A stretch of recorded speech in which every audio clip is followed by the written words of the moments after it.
monsters under the bed, and in the dirt. Look, we all know the stories. The monster hiding in your closet, the boogeyman waiting under your bed, or the big bad villain in your favorite movie. You've probably heard of Satan, the ultimate bad guy with horns, a pointy tail, and a pitchfork. He's the kind of dude you see in cartoons, always trying to make a deal or cause some trouble. But what if I told you he wasn't the original? What if the idea of this supervillain is actually a super old hand-me-down, like thousands of years old? Before there were comic books or movies, ancient people had their own A-list of terrifying monsters. These weren't just simple spooks, they were powerful forces of nature, gods of the underworld who made even the toughest heroes shake in their sandals. Believe it or not, the story of the ultimate evil dude goes way, way back. Long before people were writing the Bible, folks in the ancient Near East had their own legends. We're talking about places like Mesopotamia and Canaan, where writing was just getting started and cities were popping up like mushrooms after a rainstorm.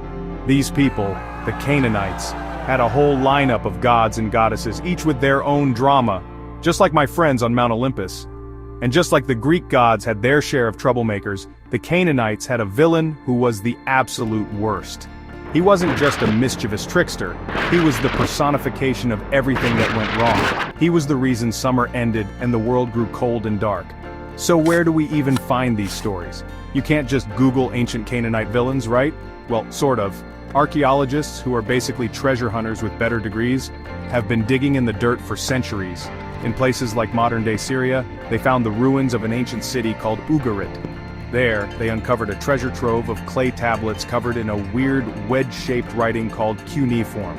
When scholars finally figured out how to read these tablets, they unlocked a whole world of myths. It was like finding the original screenplay for the world's first superhero, or in this case, supervillain franchise. These tablets told epic tales of gods battling for control of the universe, and one name kept showing up as the ultimate party pooper. This brings us to the main event, the big cheese of ancient evil. The demon, or rather, the god, who might just be Satan's ancient ancestor. His name was Mot, and trust me, you did not want this guy showing up at your birthday party. He was the Canaanite god of death and the underworld, a place that was about as cheerful as a DMV on a Monday morning. Mot wasn't just a bad guy, he represented a concept that terrified ancient people more than anything else. The end of life, the decay of crops, and the sterile, unforgiving heat of the desert that could swallow everything whole. He was the ultimate buzzkill, the darkness that was always waiting to snuff out the light, and his story is a wild ride. So, who exactly was this Mot character? Picture this. You're living in an ancient world where your entire life depends on the harvest. If the rain doesn't come or the sun is too harsh, you and your family starve.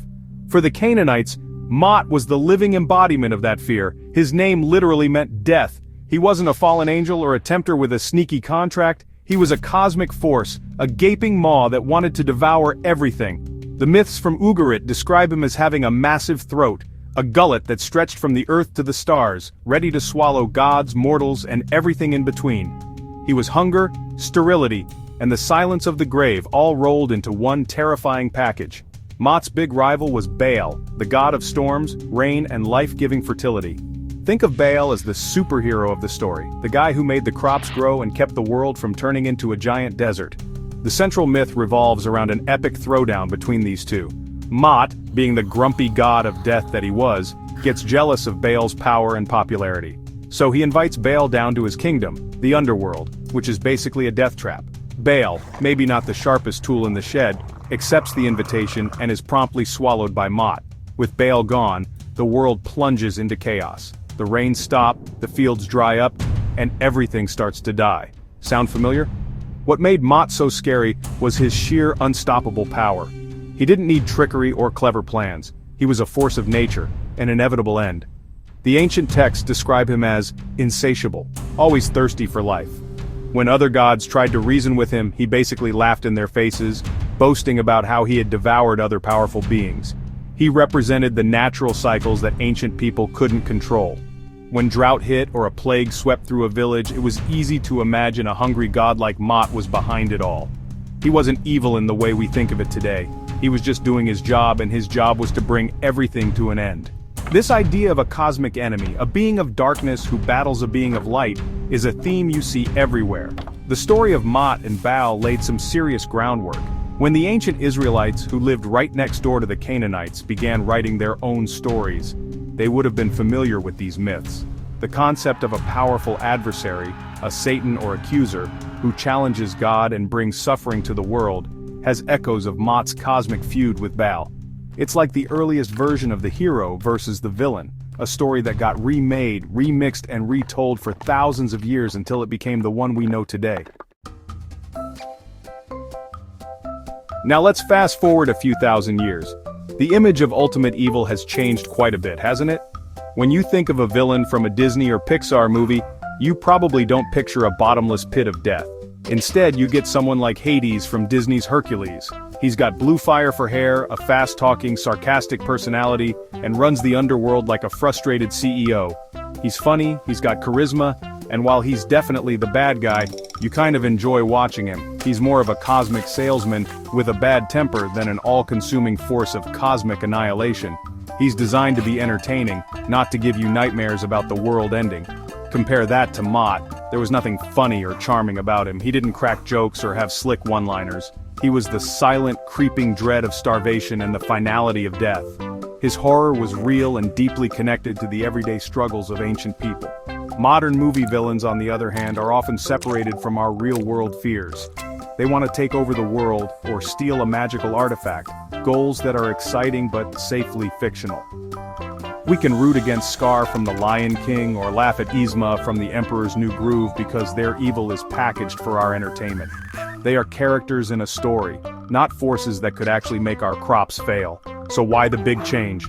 Why did we go from a terrifying god of death to a wisecracking devil in a business suit? It all comes down to the audience and the purpose of the story. Ancient myths were a way to explain the unexplainable: drought, disease, and death. Mot gave a face to those fears, making them part of a grand cosmic story. But today we tell stories primarily to entertain. A kid's movie needs a villain who is engaging and memorable, but not so terrifying that kids have to sleep with the lights on for a week. The evil has to be understandable, and most importantly, defeatable in a satisfying 90-minute runtime. This transformation shows how cultures adapt stories to fit their needs.